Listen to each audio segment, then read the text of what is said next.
presidential candidate Robert F. Kennedy Jr. Robert F. Kennedy Jr. RFK Jr. Robert F. Kennedy Jr. His documented history pushing dangerous conspiracy theories. Referred to RFK Jr. as the conspiracy candidate. That worm. Parasitic worm in his brain. RFK Jr.'s brainworm. Very bizarre anti-vaccine rally and falsely linking vaccines. His candidacy is an embarrassment. So Trump comes out with a statement here. Go after Biden, basically say he's scared to debate RFK.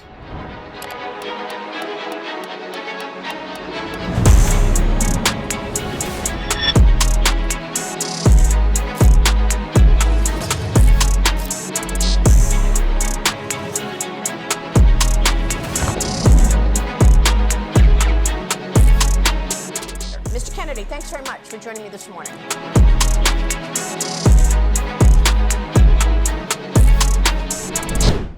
In this episode, we spend 48 hours on the campaign trail with Robert F. Kennedy Jr., a character the mainstream media paints as controversial because of his stance on vaccine mandates and the assertion that the CIA had a part to play in his uncle JFK's death. We take a deep dive with a man that's looking to upset America's two-party system, and if elected, he plans to totally wage war on the establishment as we know it. We talk to him, his supporters, and even a CIA whistleblower to get a better idea of Bobby's platform and what he intends to do if he's elected the 47th President of the United States. But first, let's learn his origin story. Born to the famous Kennedy clan, Bobby experienced adversity early in life when he saw both his uncle and his dad get assassinated by the time he was 14. Shortly after his father's death, Bobby had some turbulent teenage years in which he got expelled from 2 different schools, got arrested for marijuana possession, and began a 14-year-long addiction with heroin. For most of his career, he's been an environmental lawyer that has successfully sued companies that harm people and pollute the environment. He's won multi-billion-dollar settlements against Monsanto, and through his organization Riverkeeper, he's contributed towards cleaner drinking water for New Yorkers. After watching this episode, in which we get inside access to Kennedy more than any media team yet, you can determine for yourself if Bobby Kennedy is the dangerous madman that mainstream media makes him out to be, or if you think potentially he's the candidate for Americans to rally around. Let's get this thing started.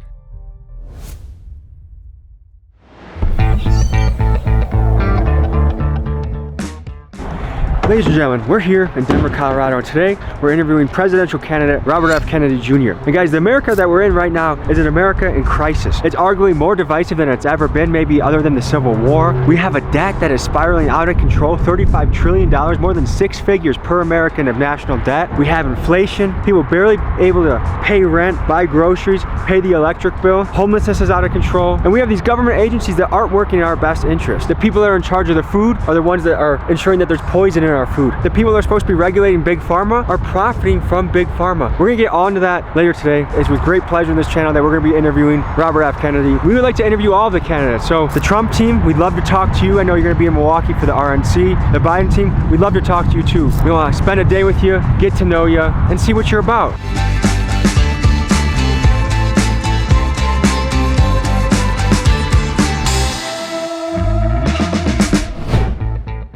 We're with the Bobby Kennedy right now. Where are we right now?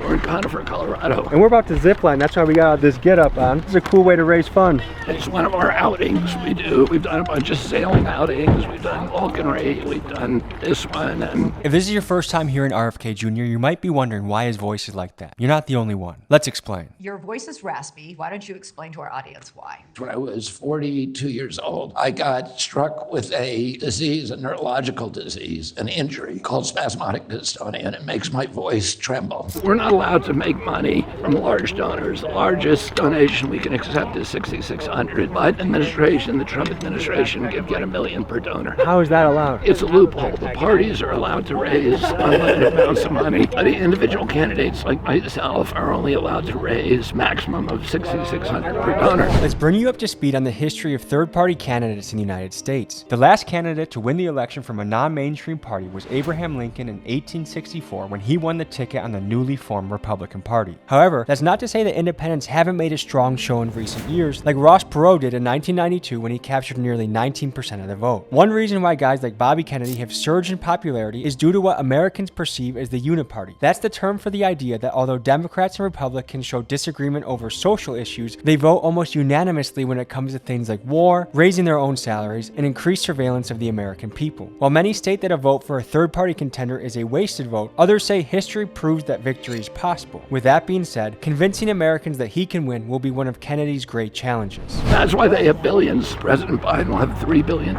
Trump will have close to that. We have to raise virtually all of our money from small donors. Wow. This is one of the ways that we've developed to make sure that we got good grassroots support. The system is rigged. The rules are written by the incumbents to favor the incumbents and to make sure that independent candidates can't participate in the election. It's not a democratic way to run an election. We just figured out a lot of workaround. The cool thing about it is it's a movement for the people, by the people, right? No one can say that there's big corporations running this campaign or being your funder. Yeah. But what is it like on the campaign trail? To me, it would seem like one of the most difficult jobs you could possibly sign up for. Exhausting, long days. For me, it's fun. I'm on the road almost every day, but I pace myself. I make sure that I get exercise every day. I make sure that I spend time meditating every day and getting kind of spiritually centered. I don't get spiritually diminished or exhausted. I'm able to have fun with events like this one. A question my wife had was, you've done so much in your career, and this is a big toll to pay. Why is it worth it to you? I wasn't sitting around trying to figure out a way to run for president. That idea was not in my head, but I saw what's happening to my country, particularly during the lockdowns. I saw them close 3.3 million businesses, never been done before, with no scientific citation, no public hearings, no notice and comment rulemaking, all the things that I've been suing governments and corporations for 40 years, all the democratic processes that they're required to use. None of that happened. It was just one bureaucrat who was able just to order us to put on masks when there was no scientific citation, all in violation of the Constitution, of the First Amendment, the Fifth Amendment prohibitions that require due process and just compensation before you close somebody's businesses. None of that happened. They shut down jury trials. The Seventh Amendment says very simply, no American shall be denied the right of a trial before a jury of his peers in cases or controversies exceeding $25. There's no pandemic exception. The framers of the Constitution knew all about pandemics. There were two epidemics during the Revolutionary War, a malaria epidemic that decimated the armies of Virginia, and then a smallpox epidemic that shut down the armies of New England at a critical time just when we had conquered Montreal. Benedict Arnold, who was our greatest general, conquered Montreal. He was in the inner city, and he had to withdraw because so many of his troops were down with smallpox, and otherwise Canada today would be part of the United States. Almost every one of the framers who wrote the draft of the Bill of Rights had lost family members or close friends in these epidemics, and yet they did not put an epidemic exception in the Constitution. They didn't write the First Amendment to protect convenience speech. They wrote it to protect the speech that nobody wants to hear. And yet they shut down freedom of speech during the pandemic. During that part, I was heavily censored. Running for president, I'll be able to talk about these issues, and they won't be able to censor me as much. And that, in fact, has happened. What are the things that if you make it to office, that these are the number 1, 2, and 3 things, the top things that we're going to focus on? One of the biggest issues is the national debt. It's $34 trillion today. Just the service on that debt costs us more than the military budget. Within 5 years, 50 cents out of every dollar that is collected in taxes is going to go to servicing the debt. In 10 years, 100%.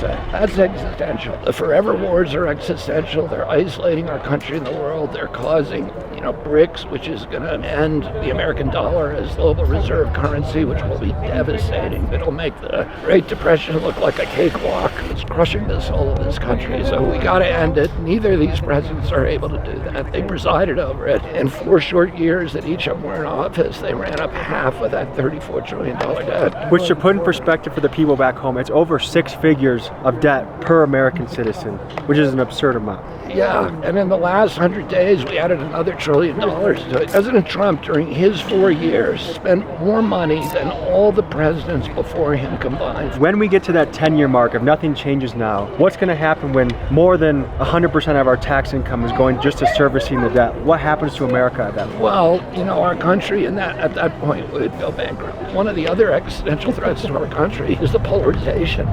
The division in this country, the vitriol, the anger, the poison is worse than any time since the American Civil War. And it's all being amplified by the algorithms on social media. I'm going to run for president without feeding this vitriol. Neither President Trump or President Biden, both of them recognize the problem. But they can't step out of it because they're part of it. Their success as politicians is based upon their capacity to feed that vitriol, to make their followers hate the other guy.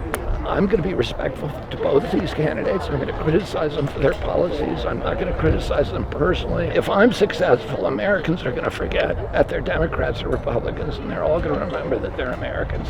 Are you having enough time to listen to music these days, and what's on your playlist, if so? My favorite music would be classic rock and roll, blues, but I like bluegrass, I like country. Who are some of your classic rock bands you like? The Rolling Stones, the Beatles, Cream. Do the Eagles or CCR do it for you? CCR is one of my top bands. And what do you do for fun, or is fun non-existent anymore? Oh, I have fun every day. How do you relax? You know, I play a lot of volleyball with my kids.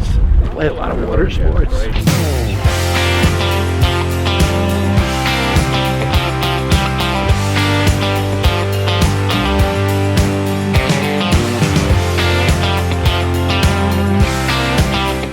Trump's in the swamp. You can agree there's a lot of swamp activities going on out there. What makes you the man for the job that can go in there, clear it out?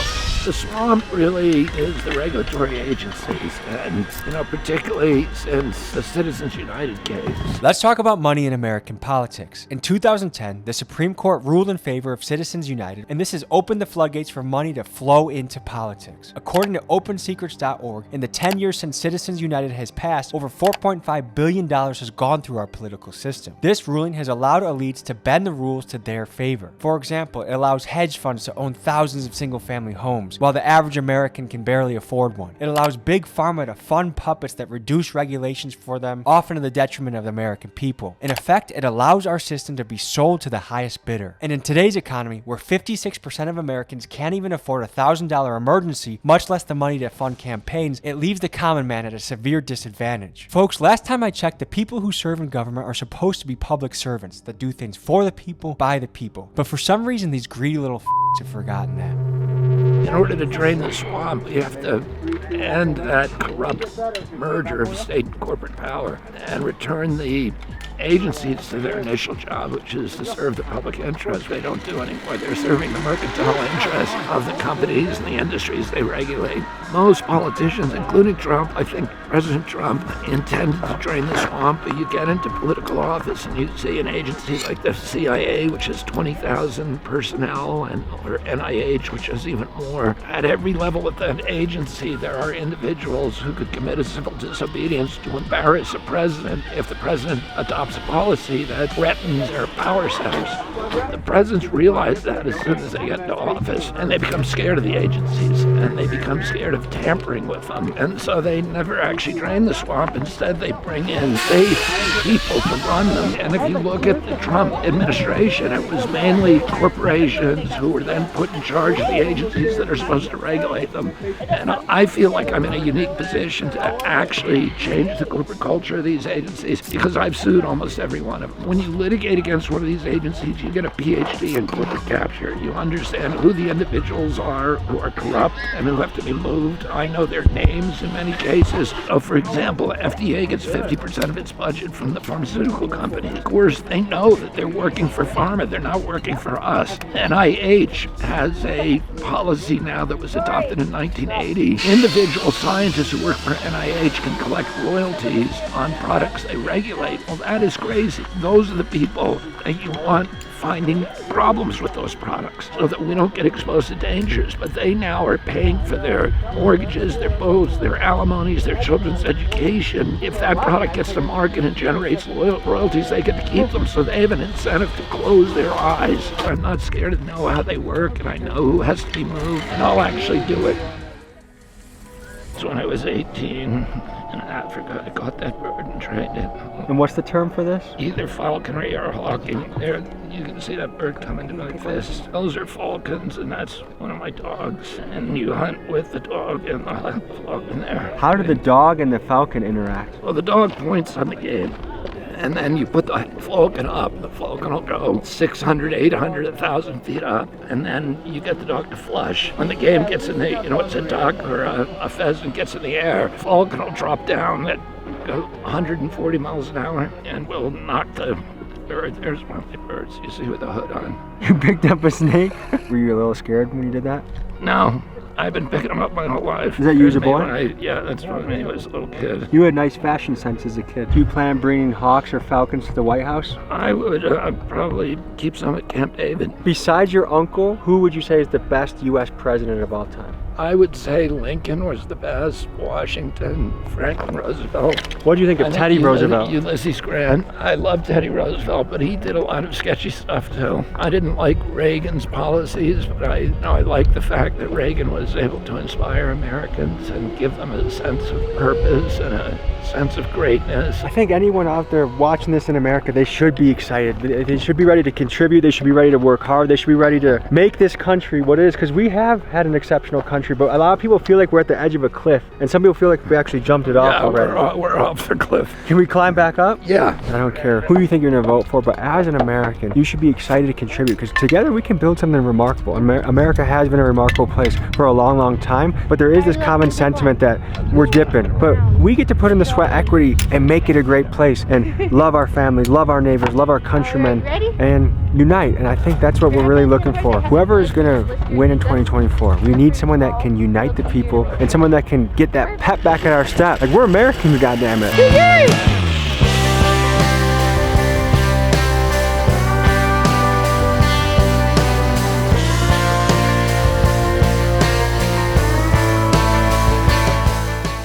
We just got done zipline with Bobby Kennedy. We're gonna go to a fundraising event later tonight. Like I say, this guy, when he speaks, it's packed with information and knowledge and relevance. Just so you can hear everything he's talking about, we're gonna have a lot of clips on the second channel. I mean, it's amazing to think that we could be talking to the next president of the United States. I'm not a guy with a journalist background, just a small run and gun team of passionate people, and here we are talking to an independent that's shaking things up. So thank you guys for the support. I mean, to even be in this position is a dream come true. My impression of Bobby so far is he seems like the guy that can start this lawnmower and start cutting up the snakes that have just infiltrated our government and our agencies to a horrific degree. That to me is probably gonna be one of the biggest factors I think of who I vote for. Who can clean this dog shit that we call our government? Anyways, we'll see you guys at the fundraiser.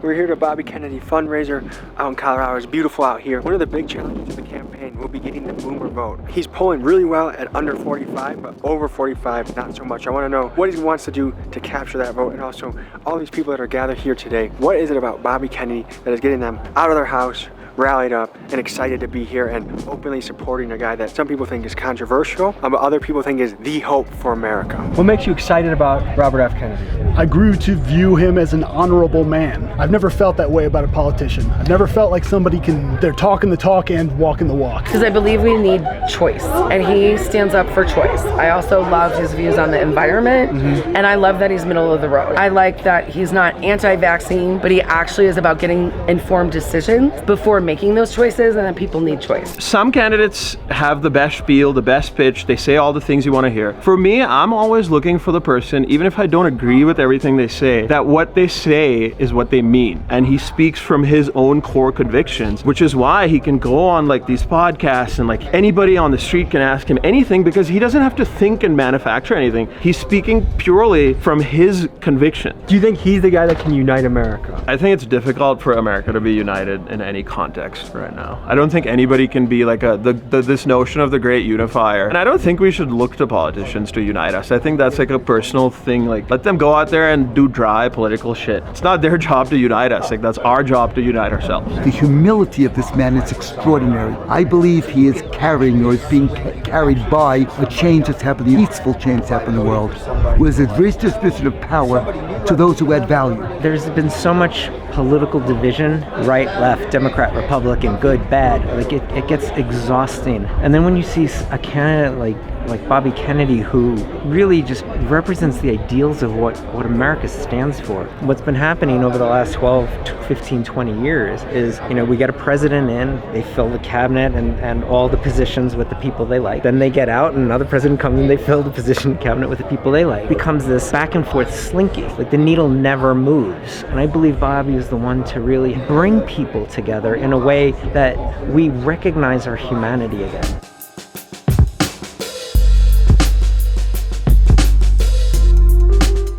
How address concerns about the influence of big tech companies on society, including issues related to antitrust, content moderation, and misinformation. I'm going to stop the censorship, and I'm going to stop the propaganda. A lot of the propaganda is being driven by the intelligence agencies now in this country. The CIA was chartered in 1937. Its charter contains a prohibition against the CIA propagandizing Americans. The CIA was doing that anyway. And in 1973, the American public learned it for the first time. The CIA had an operation called Operation Mockingbird. Operation Mockingbird refers to a program the CIA began in the 1950s with the mission of manipulating the media to publish false stories and push an anti-communist message. At its peak, the program had over 400 journalists and 25 large media organizations around the world on its payroll to carry out assignments and shape public perception. RFK maintains to this day the CIA is still instrumental in manipulating the American people, as does Republican frontrunner President Trump, who would argue that the intelligence community's alleged suppression of the Hunter Biden's laptop story may have even cost him the 2020 election. Given that Bobby Kennedy believes that the CIA took out his uncle in the 60s and that he has an openly stated mission to give that agency a thorough detox if he's elected, it will be interesting to see how the CIA responds to Kennedy as his polling numbers climb.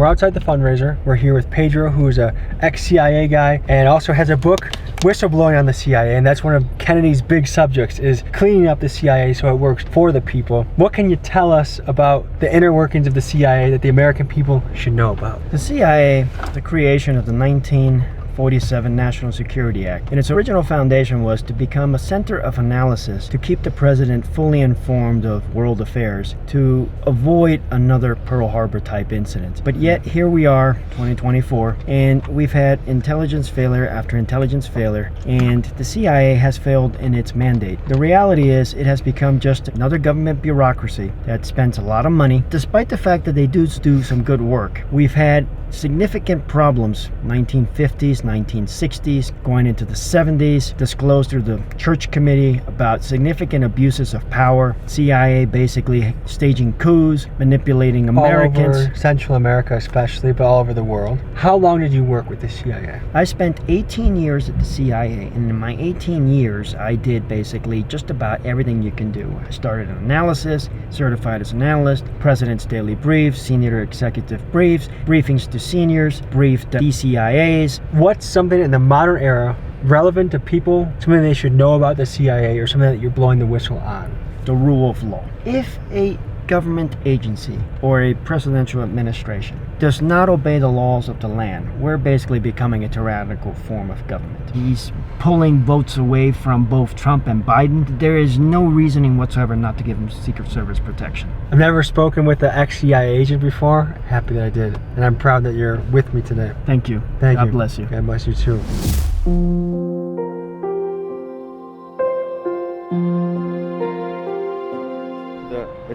It's 7:30 a.m. We're walking to the Denver Fox News building, and we're gonna catch Mr. Kennedy in action in the morning. His security detail is securing the premises, and I think he's gonna be pulling up shortly. But just people understand, each of our candidates, the pressure, the schedule that they are putting themselves through. These guys are 70 and up. I don't know how they do it. I don't know if it's a Ozempic for most of them or what. Keep in mind, anytime we talk shit about a president, how much they go through on a day-to-day basis, how much they sacrifice their health. If you look at pictures of people before and after their presidency, this job ages you. Hey, how are you? Hey, how you doing? At least we have good weather for you. Beautiful. Yeah. Let's just get in quick. Get those done. Yes. Morning. All right. Morning, gents. Morning. They said they don't have time, Beth. Nope. None? Okay then. Very good. Mr. Kennedy, thanks very much for joining me this morning. Thanks for having me, Maria. So your reaction to you not being offered this position, have you heard from the campaigns or from CNN or ABC to ask your plausibility of being on that debate stage? We are in discussions with CNN. CNN published a list of criteria, 4 criteria for for candidates getting in the debate, and we have shown CNN that we meet all of those criteria. They have now made a public offer, and we're in discussion with CNN now. That's a wrap. You rocked it. Pleasure. That was great. Right now you are polling wonderfully with the younger generations, under 45. To win the election, you probably got to win over the baby boomers. How are you going to do that? Well, I think the baby boomers actually ought to be supporting me because that's the generation that lived through Camelot. They have nostalgia about the Kennedy era, and they really liked me a lot when I was only known as an environmental champion. But that generation also gets its news from MSNBC, from CNN. And if you're living in that information bubble, you're going to have a very low opinion of me. I think my challenge, and I'm winning with young people, I'm winning with independents, I'm doing very well with Hispanics and other demographics. My big challenge is the baby boomers, and in order to reach them, I need to start getting on those networks, and they have not let me on for 15 years. Oh, we're starting to break that fortress. We got one with Aaron Burnett on CNN 2 weeks ago, and last week they let us on MSNBC for a live interview with Harry Melbourne. Well, I'm hoping that that's the beginning of a trend. Do you feel like you're finally kicking through that door and they're going to have you on, and that's going to be some of the swing factors? I think that's what we need to do. I think because of my polling numbers, because of my presence in the race, that it's harder and harder for them to deny me a presence on their networks. We'll see. Kennedy is currently trying to get on the CNN debate stage to face off against Trump and Biden June 27th. As the de facto nominees for the two major parties, Biden and Trump have already been greenlit by CNN to be on the stage. Bobby, however, as an independent candidate, faces two major hurdles to join them on that stage. The first is he has to get 15% or more in 4 national polls. He secured that for 3 polls currently: Marquette Law, Quinnipiac, and CNN's own internal polls, and he needs 1 more to check that box. The second criteria is that he needs to get on the ballot in enough states to constitute over 270 electoral votes, the amount needed to win the election in November. To get on the ballot, an army of volunteers and local experts is needed to get signatures from individual residents of the states before submitting to the state election commissions. For example, in the state of Texas, Team Kennedy turned in over 245,000 signatures to get on the ballot, an expensive and time-intensive task. Due to the strictness of these rules, the Kennedy team has filed a complaint with the Federal Election Commission alleging that CNN was colluding with the Biden and Trump teams to keep Bobby off the debate stage. We'll see what CNN, known ops of me and the channel, decide to do, as missing the debates make it nearly impossible for Kennedy to win the election.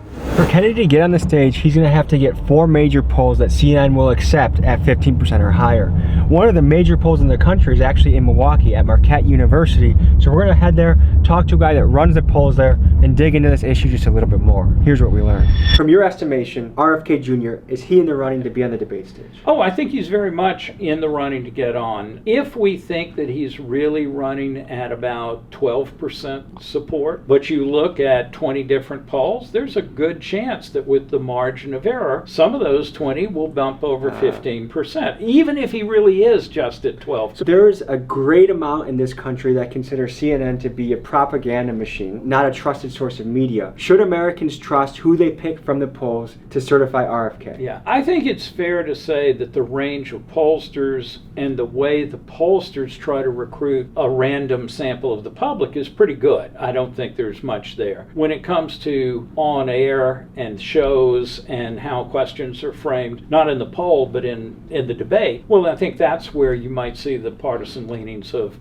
the hosts of the debate show through. If RFK does make the debate stage, do you anticipate a great jump in the polls? Yes, it will expose him to a lot of people that haven't yet gotten to know him. As well known as he is, in our polling, it's still around 30% that say they don't know enough about him to have an opinion of him. I hear you can do some pull-ups and push-ups. I'm excited to meet you at the gym in just a little bit. We'll see you over there.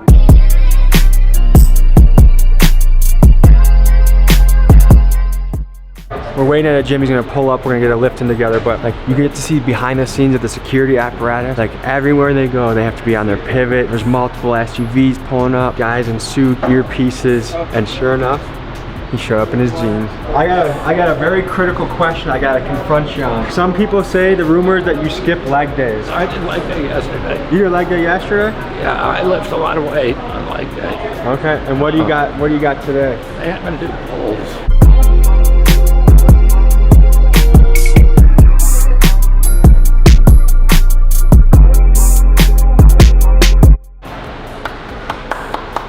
size was about 30. I think so. The America we knew in the 1960s is very different than America today as far as fitness, chronic illness, and that's one of your primary things that you want to change about America. Tell me about it. The chronic disease epidemic is probably the biggest of all the kind of existential crises that we're facing. When my uncle was president, 6% of Americans had chronic disease. Today it's 60%. And those are neurological disorders, autoimmune diseases, allergic diseases, and obesity. The causes of it are toxic exposures. So toxic exposures are food, medicines, and our water. And the problem is we have government agencies are supposed to be protecting our health, but instead they have become captured by the industries they're supposed to regulate. The big food industries, by processed food, by the pharmaceutical companies, they'll spend a lot of money studying how to treat diabetes, but they're not going to study what the causes are. When I was a kid, a typical pediatrician would see one case of diabetes in his lifetime. Today, 1 out of every 3 kids who walks through his office door has diabetes. And nobody's asking why this is happening. Because the reason it's happening are because we're doing mass poisoning. And people are making money both on poisoning us and on treating chronic diseases that result from that poisoning. Removing a lot of the poison in our food, you think that weight's just going to be shed and that Americans will be a lot more healthy than they are? I mean, you need lifestyle changes, but the big issue is getting the poison out of our food and getting good nutrition to people. People get sick. We're getting exposed to 1 billion microbes every day. Our body has the capacity from 4 billion years of evolution to fight things off. So it's only sick people who get sick from infectious disease. Would this be fair to summarize your campaign as this, that it's almost, you're going to be the guy that tries to take the poison out of the government and the poison out of our food and make our government healthy again, make our people healthy again? And the corruption and this corrupt merger of state and corporate power, and get good food to the American people that, you know, our children are growing up healthy rather than sick. So what you see on his back is Waterkeeper Alliance. What he's spent a lot of his career as an environmental lawyer doing is prosecuting the companies that would dump into our water supply, our food supply, and he's a big reason why the water quality in New York is better. We go to a lot of the dangerous places in America, a lot of the places that are really struggling, like Pine Ridge Reservation, Kensington, Philadelphia. We've been to Skid Row. We've been to a lot of the places that are really, really struggling right now. How do we bring prosperity back to a lot of the hoods, the reservations, and then some of the rural areas that are just the places that are struggling? How do we impact those spots? Well, there's different issues. I mean, the biggest issue for homelessness is the housing crisis. There's a direct correlation. California has 50% of the unsheltered homeless in America. Why is that? It's because California has the highest housing prices in America. People say homeless people are drug addicts and mentally ill. A lot of people who are homeless become that way. So with the hoods, a lot of the problem in the reservations, the rural area, there's no jobs. All the industry is left overseas to Mexico, China, overseas. They used to have booming middle class. How do we get jobs back to those areas? We have to definancialize our economy and reindustrialize it. We've been exporting our industries for the last 30 years. And, you know, part of that is these big trade agreements that we had that exported American jobs to China and to other parts of the world. And we need to reindustrialize the American economy, and that's what my whole program is about. We did bring a present for you. I'll show you. I don't know if you can openly wear this in public or if it's even your style, but RIP mainstream media, maybe in the privacy of your home. Yeah. We'll give it to your team. Thank you. Do you feel like mainstream media has lied to us and has been so manipulated that it is dying? It's in a little bit of a death spiral? I think the reasons for the death of mainstream media, they're not doing journalism anymore. Journalism means maintaining a posture of fierce skepticism towards authority, towards government, and particularly during COVID. But even before that, they exposed themselves as being as propaganda vessels. There was no questioning allowed. There was a lot of censorship of dissenting views. Journalists are supposed to speak truth to power. This man is a pull-up machine, folks. You do 50 pull-ups, 100 push-ups, 100 push-ups in 5 minutes. You got 5 minutes on the dot, didn't you? No, I didn't. I got the closest I got was 5 minutes and 20 seconds. I haven't qualified, but I think you could. It's refreshing to have a candidate that's in shape and active and has a grasp on the outdoors and is physically competent. We don't get a lot of that. Folks back home, if you want to do the Kennedy challenge, 100 push-ups, 50 pull-ups, see if you can do it in 5 minutes or less. We're gonna make America fit again. Is that fair to say? Yeah, exactly. And I approve this message. This man is burning my forearms out. I'm a young buck. I'm up and at it every day of the week. He's doing burnout sets, which my forearms are already feeling it, but I'm not about to be no communist. I'm gonna keep pushing.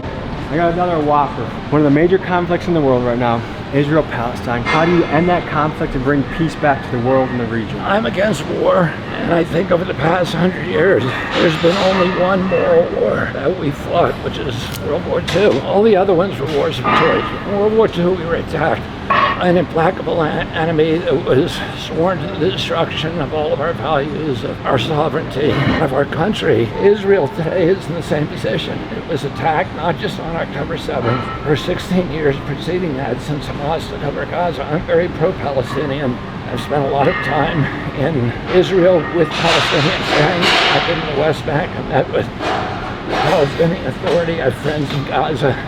And the Palestinians are the chief victims of Hamas. Palestinians have gotten more money from the international community, 10 times the amount of money per capita that we use to rebuild Europe during the Marshall Plan. Money has disappeared because the leadership of Hamas steals it. Ismail Haniyeh, who's the supreme leader of Hamas, has a net worth of $5 billion.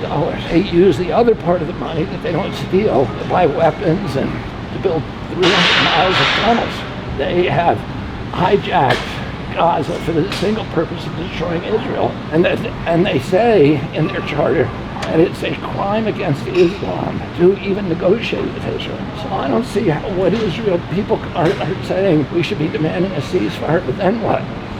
Israel was in the middle of the ceasefire when they were attacked. It was their 5th ceasefire with Hamas, and every one of those Hamas has used to attack Israel, to do another strike, to regroup, to rearm, to hoist the banners, and have another attack. I think Israel really only has one choice, which is to destroy Hamas. I think almost any reasonable person can say Hamas is a bad actor, needs to go. There's also people that are saying, look, we understand why Israel began the attacks, but when we see children being bombed at the rates they are, when we see hospitals being bombed, and almost, I think it's a half the population is homeless now, that Israel has gone too far in their approach. Well, but why would you blame Israel for that? They're fighting an enemy that deliberately used civilian shields. Nobody wants to attack a hospital. It's a war crime to attack a hospital unless the enemy is using that hospital as a base, which they were. Why are people blaming Israel for attacking a hospital when Hamas put its command centers and its weapons armories in that hospital?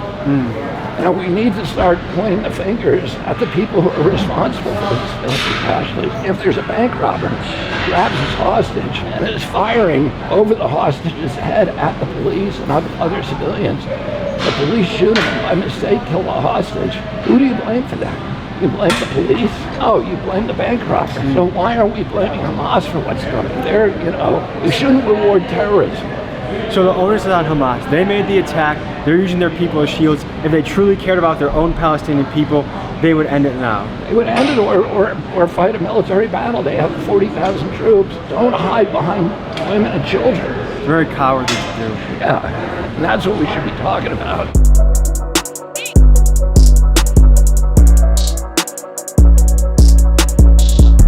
So we just got a channel first, a workout with a presidential candidate. Again, Team Trump, Team Biden, hit us up. We want to do something with you guys too. And let the American people get to know you on more of a human level as well.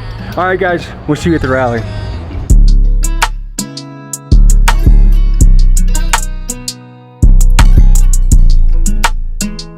So folks, we're here at a Kennedy rally. People here are excited. I've never been to a presidential rally. I would love to go to a Trump rally one day. We're backstage at the Kennedy rally. We got crowd filling up. We had lines out the door. We're gonna see if we can talk to Kennedy in the green room, ask him a couple more questions I think are important to the audience back home. So we'll keep you posted. Good to see you again. One of the questions I really wanted to ask you, for my demographic, a big thing that they're thinking about is I don't think I'm gonna be able to afford a home anymore. What plan do you have so that people my age can get a home in America? The spear tip of my campaign is to get young Americans into homes. That is an absolute critical first step in rebuilding the American middle class in this country. If you own a home, you care about your community. You care about your police, your firefighters, your schools. You go to the PTA meetings. You care about your neighbors. But more importantly, you have equity. And if you have equity, it means you can borrow money and you can pursue your economic impulse. You have the money you can get a second mortgage on your home. You can use that money to finance a bowling alley or a yoga studio or a sporting goods store or a bar or a restaurant. And this is the way that we created the American middle class in our country. And today we're moving away from that. And part of the reason for that is giant corporations like BlackRock, Blackstone, State Street, and Vanguard are now buying up our houses. Almost 30% of the houses purchased last year were purchased by investors. So they're turning us, and kids your age cannot compete with them for the cost of money. Oh, you hear so many stories from kids your age who put money down in a home or went into escrow or were about to go into escrow or were about to sign a contract, and somebody comes in at the last minute with a cash offer 20% greater than the asking price. And when you figure out who that person is, who's that person bought your home, it's usually an LLC with an ambiguous name, and if you follow the strings back, it leads back to BlackRock, State Street, Vanguard, or one of these big Fidelity, one of these big investment houses, and it's impossible for kids your age to get into homes. We need to change that, and I have a whole retinue of programs to make sure that every kid your age who's willing to work hard, who's willing to play by the rules, is going to be able to finance a home and do the other things the American dream always promised us. How are you going to do that? One of the things, the reforms that I'm going to make immediately, is to change the tax code and change the law to make it very, very difficult for investment houses to buy single-family homes in our country. And that's what we need to do. There's a bill right now in front of Congress that's going nowhere because we don't have a president that's got behind it that says exactly that. It punishes those companies for purchasing homes and turning them into rental properties. They're turning us from an ownership society to a society of renters. When they do that, they're going to transform Americans from citizens into subjects. Now, I'm going to give everybody in your age a rich uncle, which is Uncle Sam. And then Uncle Sam, the same way we did with Freddie Mac and Fannie Mae, that my uncle did in 1960 with a 3% loan program. We don't have to further burden the debt. We can issue treasury bills at 3% interest rates that are zero tax. We've both been to the border. We've seen the impact of fentanyl on American communities. Is securing the border important to you, and how would you do it? Yeah, I'm going to secure the border. There's three things that we need to do to secure the border. One is change of policy. We need to reinstate the Migrant Protection Act, which requires people who have claims that their lives are in danger, that they adjudicate those claims in Mexico before they come into the United States. The other is to change the catch and release program back to catch and return program. We also need infrastructure changes. We need to plug the 27 gaps in the wall. We don't need a wall all the way from Brownsville, Texas, 2,200 miles to San Diego. That you need a physical structure in the urban areas where migrants could quickly disappear. So there's 27 gaps in the wall that were left in the Trump wall, and I will fill those gaps. And then third is personnel. We need to put about 300 asylum court judges on the border so they can quickly adjudicate asylum claims. We need to fill up depletions in the Border Patrol. And I will do all those things as soon as I get into office. I want to say it's been an absolute honor to meet you, cover your campaign. It's exciting to see that change is possible in this country. I'm rooting for you. It's just a blessing to be here, so thank you very much. Thank you very much for doing this. I'm still awestricken by your 30 pull-ups this morning. I now have a role model and a goal in life. So come back in a year and I should be at 32. That sounds good.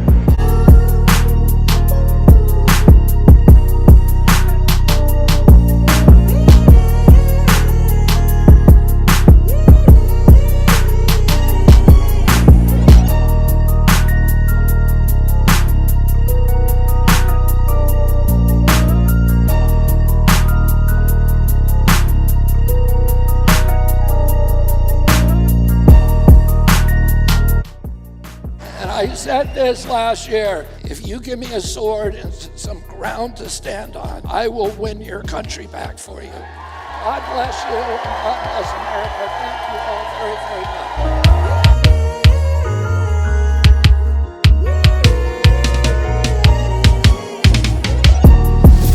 So folks, that was a look into the campaign of Bobby Kennedy. We got to know the man, we got to work out with him, see a rally. It was very interesting. And folks, as an American, you get to pick the person that you think is the best leader for this country. So whether you think that's Trump, Biden, or Bobby, I encourage you to exercise your right as a citizen to vote. I think we all can agree we want a great place for everybody, and pick the guy that you think is going to do that.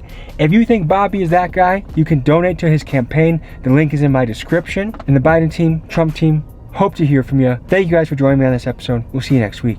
Peace.